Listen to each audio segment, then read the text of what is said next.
This video is just a quick overview of what to expect from this tutorial.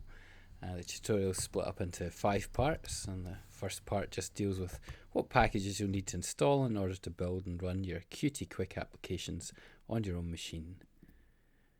We're going to start off with just a simple application window in part 2, and then we'll make it a bit more interactive in the next part. Qt Quick applications, they're generally adaptive, or at least can easily be built that way, so you should be able to run them on a mobile Linux platform just as easily as you would on your desktop or laptop. I've made this as a beginner's guide, mainly to show just how easy it is to get started making your own applications.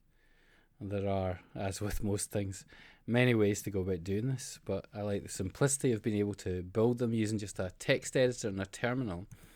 So that's the method we're using here, but if you want to have a look at other methods using the Qt SDK, for example, that method might suit you better. Technically, I think Qt is supposed to be pronounced as cute rather than Qt, but I've heard it pronounced both ways, so as long as people know what you're talking about, I don't think it really matters.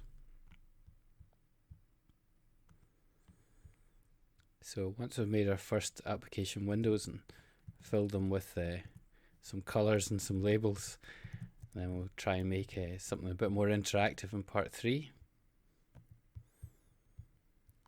Basically here you have a label and a button, and by pressing the button you want it to make changes to the label, or in fact by the end of it you're even changing the window color with it as well.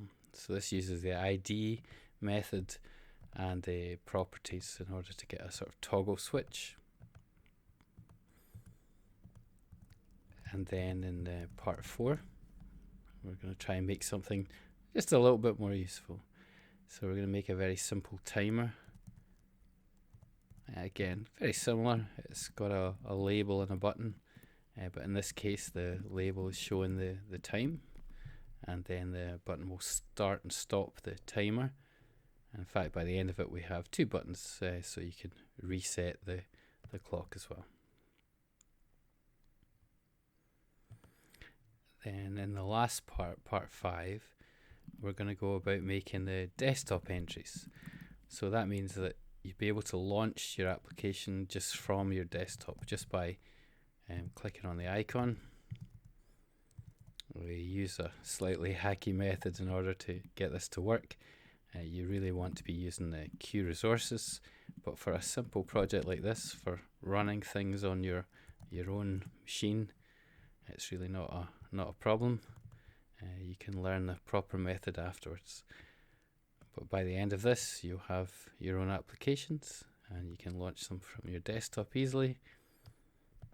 And then you can go about learning how to make better applications.